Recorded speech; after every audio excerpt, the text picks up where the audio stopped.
इस पावन कथा में आपका स्वागत है, जहां भगवान विष्णु की परम शैव भक्ति का दिव्य प्रसंग है।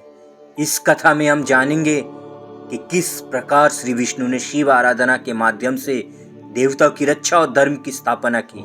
आइए इस अद्भुत कथा के माध्यम से भगवान की लीला और उनकी भक्ति व्रत का अनुभव करें। समय के परिवर्तन से कभी देवता बलवान हो जाते हैं और कभी दानव।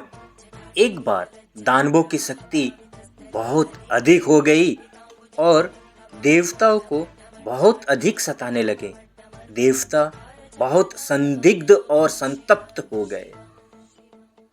अपने दुखों से निवृत्ति के लिए सभी देवता भगवान विष्णु के पास गए और उनकी स्तुति करने लगे। स्तुति से प्रसन्न होकर विष्णु भगवान ने उन लोगों से आने का कारण पूछा।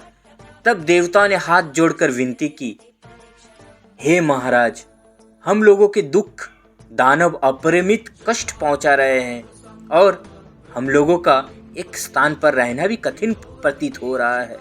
अतः हे भगवान, आप इसका कुछ उपाय बताइए। अन्य कोई हमें शरण देने वाला नहीं है।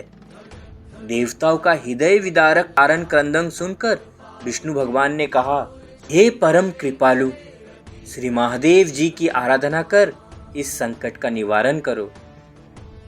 इधर श्री विष्णु देव क्षीर सागर का शुकद शयन छोड़ कैलाश पर्वत के समीप पहुंचे और वहां अमृत कुंड बनाकर तथा हरिश्चय नामक ज्योतिर्लिंग की स्थापना कर महादेव की आराधना करने लगे।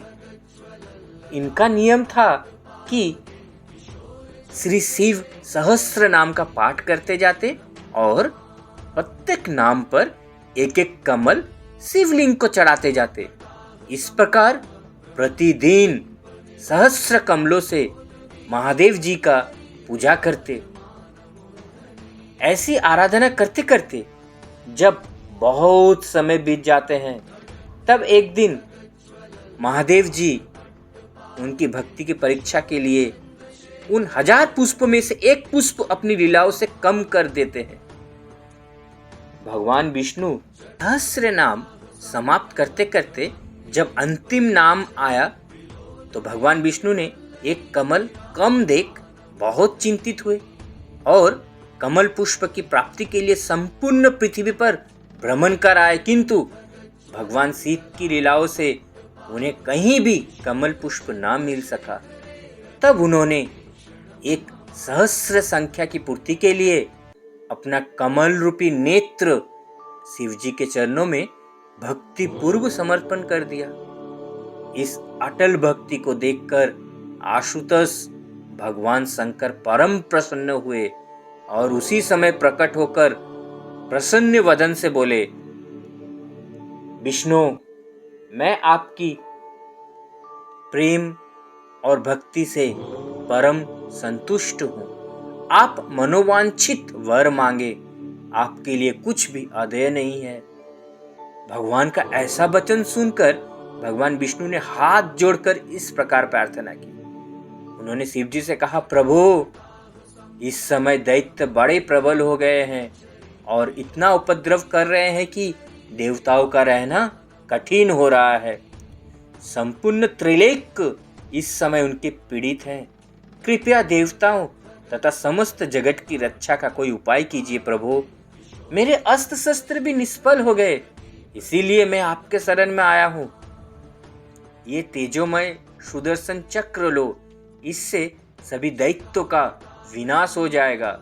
कहकर भगवान विष्णु को एक चक्र श्रद्धापूर्वक दिए शिव जी ने, जिसे भगवान विष्णु ने ग्रहण किया।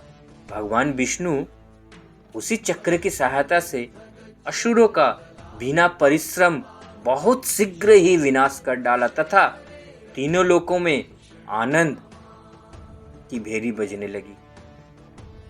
उस चक्र को भगवान बहुत आदर पूर्वक धारण किए रहते हैं और जब जब शत्रुओं का संहार करना होता है तब तब उसे काम में लाते हैं। इस प्रकार भगवान विष्णु की शिवोपासना से देवताओं का संकट समाप्त हुआ और धर्म की पुनः स्थापना हुई।